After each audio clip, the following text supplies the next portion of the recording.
Welcome to Staff Works Explained. Are you here for the first time? Please consider subscribing to this channel. You can watch different videos that you have done on various topics. In this video, we'll be looking at a road that is being constructed in Kenya, a road that will be a toll road, and it will run from Nairobi, particularly at an area called Rironi in Limuru, passing Nakuru city and terminating at a small town called MauSummit, which is within Nakuru County. In this video, we'll be looking at the components of this project, the financing model that has been preferred for this project, which is a PPP model of design, build, maintain, manage, and operate. The procurement process, the petition which was made against the award of the contract to the current contractor, government putting the project on hold. With the coming of a new government, it put the project on hold. There has been allegation of irregularities, the toll charges, and the affordability of this project, as well as the financing model of this project, and then we'll make a summary and conclusion. The Kenya National Highway Authority, KENHA, plans to expand the Nairobi Nakuru MauSummit Highway into a dual carriageway to improve the flow of traffic to the Western Kenya and beyond.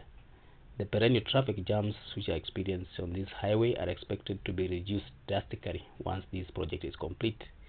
The project includes expansion of 175 kilometers road from Rironi to MauSummit into 4-lane dual carriageway, with the possible expansion into 6 lanes in the future.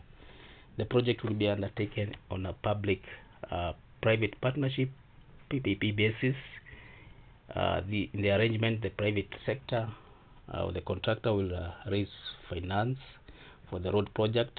It will design, construct, and maintain and operate the project for a period of 30 years. The concession for the road is planned to be a period of 30 years. KENHA says 10 companies of international repute expressed interest in undertaking this project. The proposed project is an expansion and improvement of existing Nairobi Nakuru MauSummit Road. It is part of the A8 highway and of the northern corridor that connects the port of Mombasa through Nairobi to Malaba, the border with Kenya and Uganda, and proceeds onwards to Kampala, to DRC, and also Rwanda. It's an important corridor, which is the busiest, the northern corridor, the busiest and most important transport corridor in East and Central Africa, and it provides a gateway through Kenya from Mombasa port through road, rail, and pipeline to the landlocked countries of Uganda, Rwanda, Burundi, South Sudan, and eastern part of DRC. So, what are these project components? As we have said, these are rehabilitation of or upgrading of this road, Nairobi Nakuru MauSummit Road, into a 4-lane road with geometric improvement and 6-lane structures.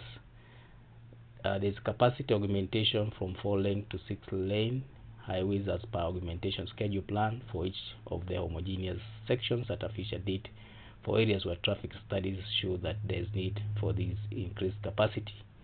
There's construction of a new semi-rigid pavement and improving existing roads by overlay with asphalt, concrete, bituminous concrete, and service design. There's provision of a road service road or slip road near the town stretches with the existing road reserve, or within the existing road reserve.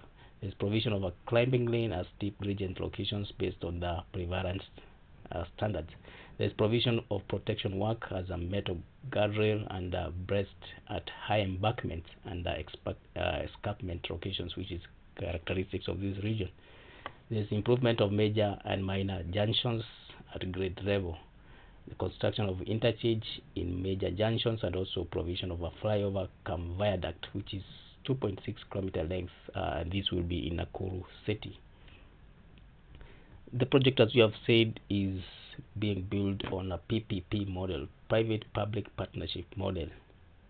The contractor will be expected to build, maintain, manage, and operate the highway and recover money from motorists in form of user fees. The concession of this road will be for a period of that year. So the government does not want to take a loan to build this road. It wanted to be done through private partnership arrangement. So this will have a contractor doing the road and then using the fees or the user fees to recover the money. So the government will not use its own money, perhaps to compensate for the land that will be taken, and also probably for the removal of utilities. So in this case, Kenya is a country that is heavily indebted, and it's seeking to do some of these projects using this model. We have a project that was done through this model, and it's currently doing very well.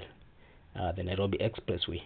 It is reported that it's currently getting 65,000 trips, and this has been an increase from 10,000 trips when it started. So that project has proved to be a success, and probably it encourages the government to take that route. And the other projects which are planned to be done through this model, we have Nyali Bridge.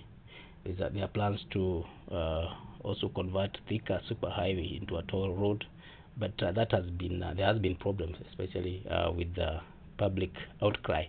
People don't want to pay to use these roads, but again, the government does not want to borrow, and this becomes a challenge. So the PPP model is a collaborative arrangement between a government and or a public authority and a private sector entity, typically a contractor or a consortium of companies. In this case, we have the RVC. In the context of infrastructure project, such as construction of and operation of a highway, as in this case, PPP model is often employed to leverage the strength of both public and private sector to effectively deliver and manage essential services. In this case, the PPP model involves the private sector entity taking on a comprehensive role in the development and operation of the highway. The key component of this model will be build, where the contractor will be entrusted with the responsibility of constructing the highway. This includes the design, engineering, physical construction of the road, infrastructure, and also the aim is to ensure that the highway is built to specified standards and meets the required safety and quality benchmarks. Then the next step is to maintain. After the construction phase is over, the contractor is obligated to undertake maintenance activities of this highway. This involves regular inspections, repairs, and upkeep of the highway to ensure that its longevity and continued functionality. Maintenance responsibility are critical for preserving the infrastructure over the concession period, and then there will be the role of managing. The contractor will be tasked with the overall management of the highway during the concession period, which in this case is 30 years. This includes overseeing the day-to-day operations, traffic management, and implementation of safety measures. Effective management is essential to ensure that the highway operates smoothly and efficiently. Then the operations phase, where the contractor will be responsible for the operation aspects of the highway, which involves activities such as toll collection, traffic control, emergency response. Efficient operations will contribute to highway functionality and overall satisfaction of the users. There is a component of user fees, and this is in order for the contractor to recover the costs which have been used in construction, maintenance, and operation of this highway. The contractor is authorized to collect user fees from motorists. These fees, often in form of tolls, provide revenue stream for the private entity and serves as a mechanism to finance the project over the concession period. The concession period is another element of this PPP model. It specifies the period, and in this case will be 30 years. This duration represents the agreed upon time frame during which the private entity has the right to build, maintain, manage, and operate the highway. The concession period is critical in determining the financial viability of the project for the private sector. So by adopting this model, the government will leverage the expertise, efficiency, and innovation of the private sector while transferring certain risks and responsibilities. The private entity in return will gain the opportunity to generate revenue through user fees over the concession period. This collaboration aims at optimizing the delivery and management of essential highway while aligning the interest of both public and private sector. So let's now look at the selection of the contractor. In 2016, the KENHA, which is Kenya National Highway Authority, which is a government agency which has a role of managing highways in Kenya. So with the support of PPP, Private-Public Partnership Directorate of the National Treasury, they launched an international competitive bidding process where they sought experienced investors who would design, finance, construct, operate, and maintain this road. And this, as we said, was to be under the PP model. The bidding process attracted 10 international consortia. KENHA picked one firm, which is Rift Valley Connect RVC, as the preferred bidder, and another reserve bidder. This was four-firm consortiums, foreign companies, which had a financial proposal of 197.97 billion, while that of the consortium that was selected, RVC, was 159 billion.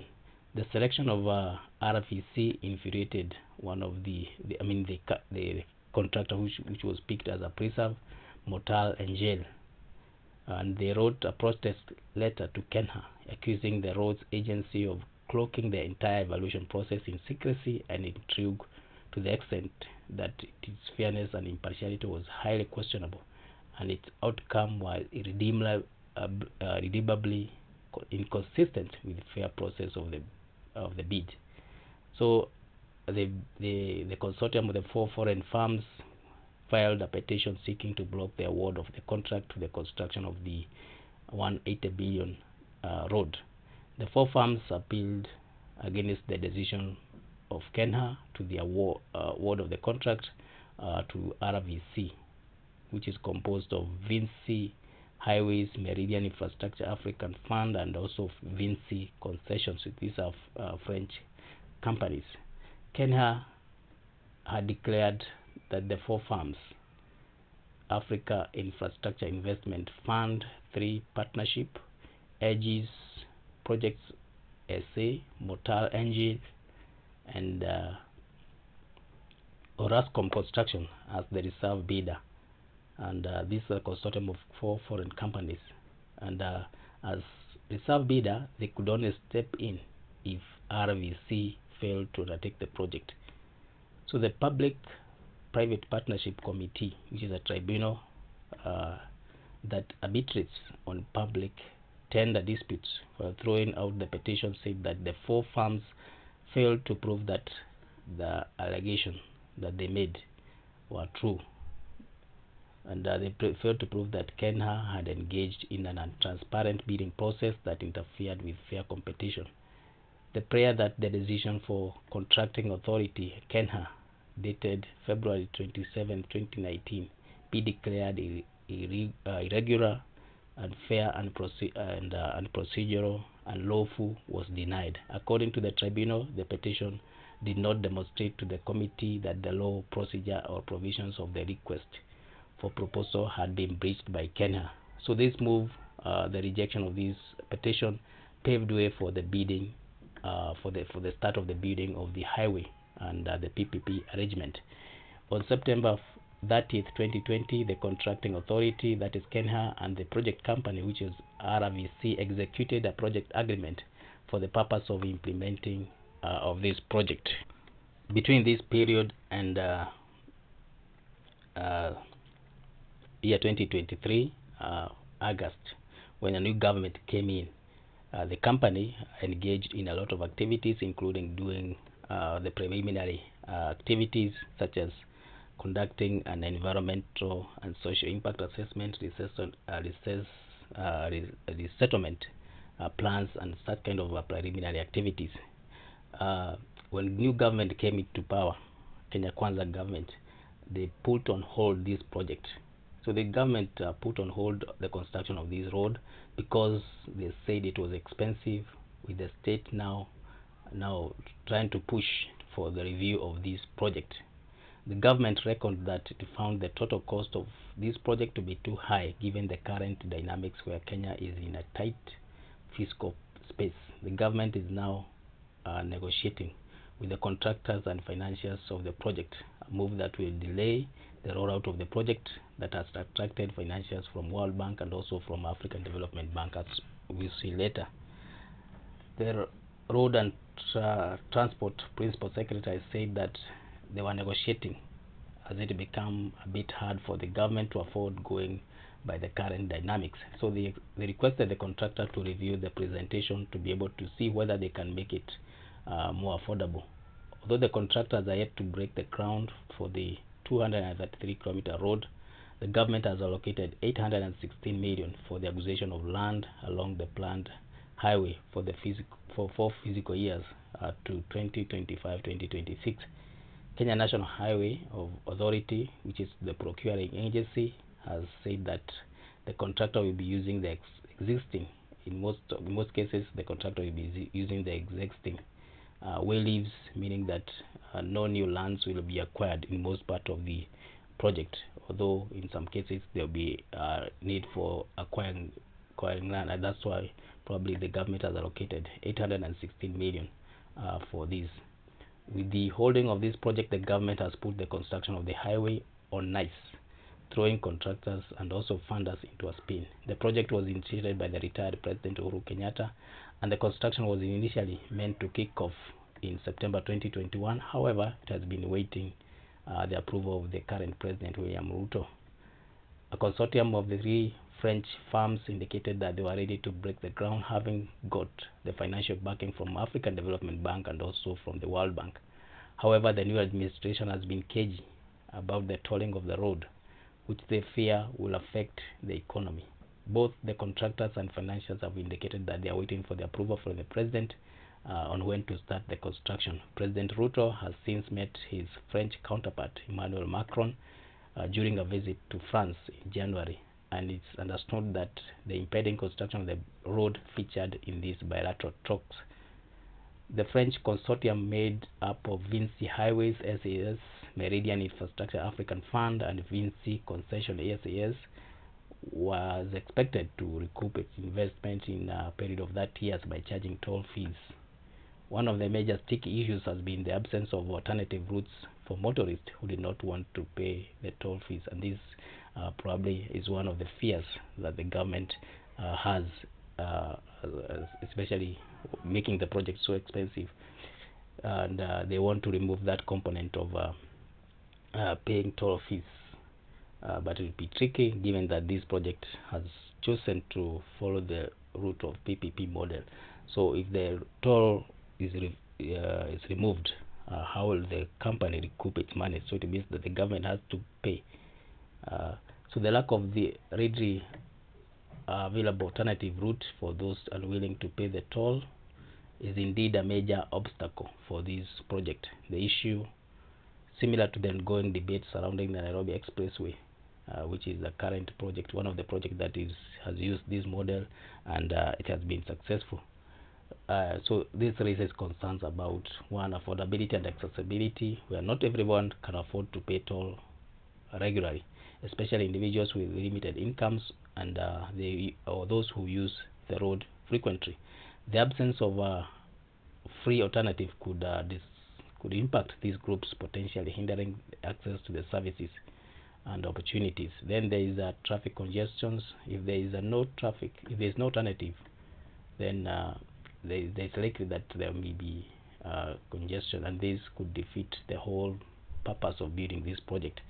Then there is public acceptance and social equity. The perception of unfairness or lack of choice regarding the tolls can breed public resentment and resistance to this project. So it's crucial to ensure that the toll system is balanced and equitable, offering alternative options for those who cannot afford or choose not to pay. And the alternative that is being provided is a road that goes through the Mahio, and this may not be the best alternative. So generally, there is a need to find a solution that addresses the concerns about the toll road affordability and also accessibility, while ensuring that the project economic and environmental viability requires careful planning. So with this, there is need for consultation with the affected communities and also consideration of innovative solutions. This is a project that straddles different political regimes. As we saw, this project was initiated by President Uhuru Kenyatta, and then another government has come in, and the government that came in has put on hold the project. One commentator from national newspaper, Jaindi Kisero, observed that this road project aptly highlights the challenges which are faced by large infrastructure projects that span the terms of different political regimes. And here is how this is the case. One, there is a shifting stance of politics. The project initial conception and pre-qualification process occurred during the previous regime of Uhuru Kenyatta. With the change in government, the new regime inherited a project already in motion, but one potentially bearing the imprint of previous leadership priorities and also prevalences. Then there is also policy reassessment and shifts. The new government may have different development priorities, concerns or about project viability, its impact and also implication in the society. So this can lead to delays, negotiations, and even potential cancellation, as we have seen in this project. Then there is a loss of momentum and uncertainty, where the political transitions normally introduce uncertainty and can create a stop-start approach to the project implementation. So new leaders may need time to familiarize themselves with their existing plans and also conduct their own assessment, further stalling the project progress. There is increased risk of corruption and irregularities. Transitions normally create opportunities for vested interests to exploit the change in leadership. Allegation of corruptions, favoritism, opaque decision making can surface, leading to public distrust and potential derailment of this project. So there are some lessons learned and potential solutions as far as this political angle is concerned. The project saga continues the need, or it illustrates the need for robust institutional frameworks and transparent procurement process that will transcend political changes. There is also a need to establish a clear long-term development plans and ensuring that strong stakeholder engagement can provide continuity and mitigate the risk associated with the regime change. There is also a need to prioritize accountability, legal clarity, independent oversight, and mechanisms which can help build public trust and also safeguard against potential irregularities. By understanding the specific challenges which are posed by political transitions, stakeholders can who are involved in such kind of project can work towards minimizing disruptions, ensuring transparency, and also ultimately delivering lasting benefits to the public. We'll wait and see whether this will happen, whether the government of the day has some vested interest that will come out clearly as we proceed. So now let's look at the funding of this project. As we have said, this project is a PPP funded project. It's an ambitious project. It's one of the largest projects to be undertaken through this model, and it's posing a lot of challenges. As you have seen, it's now on hold because the government of the day believes that it is very expensive. So they have gone ahead and requested the contractor to make some modification and reduce the cost of building this road. And again, the government is also facing some challenges with debt. They don't want to borrow, so they need this road to be built through the PPP model. So the ambitious road project is set to transform Kenya infrastructure, and it's drawing its funds from a pool of sources. This diversified approach aims to spread the risk and also ensure that the project long-term viability is guaranteed. So let's dive into different contributors of this project. One, we have the equity from the Vinci Group. So you can imagine this as the seed money, which is the initial investment that will get the project off the ground. And some of the project components have already started. The Vinci Group, which is a multinational company from France, specializes in concessions and construction of the roads. So it will inject some significant amount of its own capital into the project, being one of the partners. So you can think of it as buying shares in a company or buying a much larger scale. So this is what equity from the project consortium. Then there will be some funding from early revenue from sectorial or sectional completion. This is like getting a taste of the pie even before it's fully baked. As parts of the road are completed and open to traffic, toll revenue will start flowing in. So these early earnings will be reinvested into the project, fueling its progress and reducing dependence on external borrowing. Then there is a senior debt from international financiers, which will be under the World Bank PRG cover. Think of this as a loan from a trusted friend, but with a safety net. International finance institutions like the World Bank will be providing loans to this project. To add an extra layer of security, these loans will be covered by the World Bank Partial Risk Guarantee PRG. This means that if the project struggles to repay the loans, the World Bank steps in to ensure that the lenders get their money back. The bank, through its private sector financing arms, the International Finance Corporation (IFC), has already announced that it is advancing 39 billion Kenyan shillings, or equivalent of $320 billion. This commitment, it has made a commitment to fund this project. IFC is set to approve the disbursement of the funds within the 2023-2024 financing year, and this will unlock more financings for the PPP project. Earlier, the African Development Bank had approved a financing of 18.4 billion Kenya shillings, or equivalent of which is equivalent to $150 million, and this is to support the financing of this project. Then we have the other component, which is commercial loans, which are guaranteed by United States export credit agencies. This is like borrowing from a bank with a government guarantee. US credit agencies like the US Export Exim Bank will be providing loans to the project. Just like the World Bank PRG, these loans will come from the government guaranteed institutions, and this will reduce the risk for lenders, making it easier for the project to secure financing. And then there will be local loans. This is like tapping into the local wellspring of capital. Kenyan banks and other financial institutions will be contributing to the project by providing loans. This only diversified the fundings, but also strengthen the project connection to the Kenyan economy. By combining these diverse funding from loans from the banks, from external loans, and also equity, this project increases the chances of success. So the diversified approach offers a number of advantages.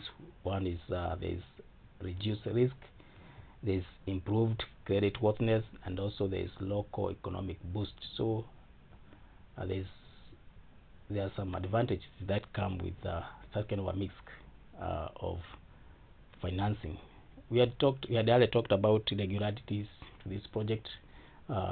One which led to the consortium that came second in the bidding process filing a petition to the state tribunal in charge of settling such kind of disputes, and also probably by the project being put on hold by the government.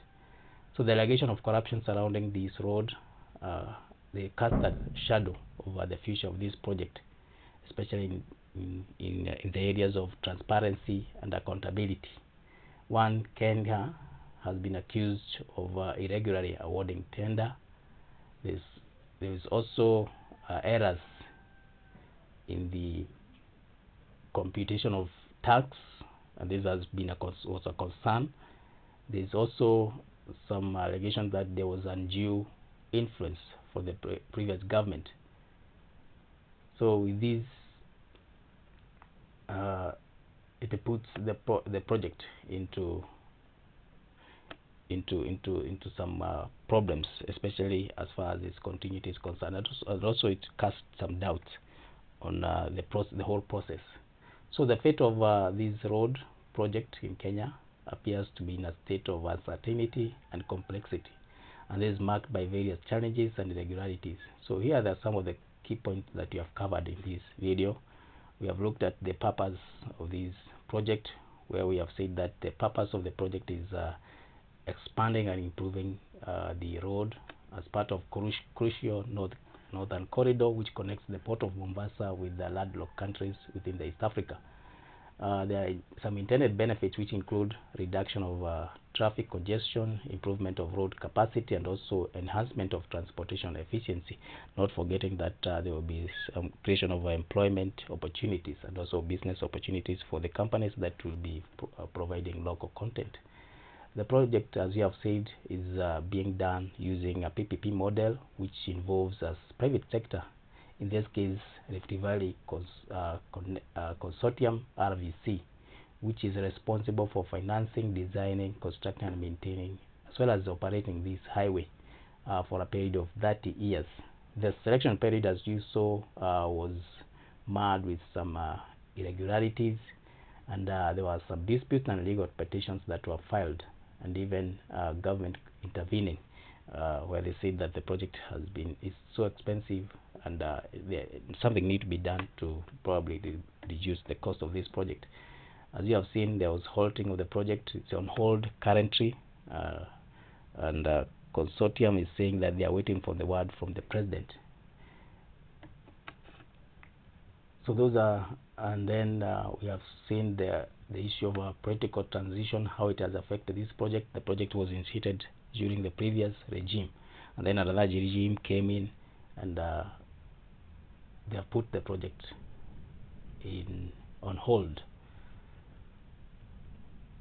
So the fate of this road remains uncertain, and negotiations have been called to try and bring the cost of this project down, and the project financials are also on hold, waiting for a word from the president. So we'll wait and see how this goes, whether the project will continue, or whether the project will be done through the same arrangement, the PPP model, or what the government will do to ensure that especially issues to do with some parties being reluctant to pay toll fees. So all these issues will come out, and we'll know the fate of this project. So thank you for reaching this far. If it's your first time here, please subscribe to this channel. Also watch other videos that you have done on different topics. Thank you.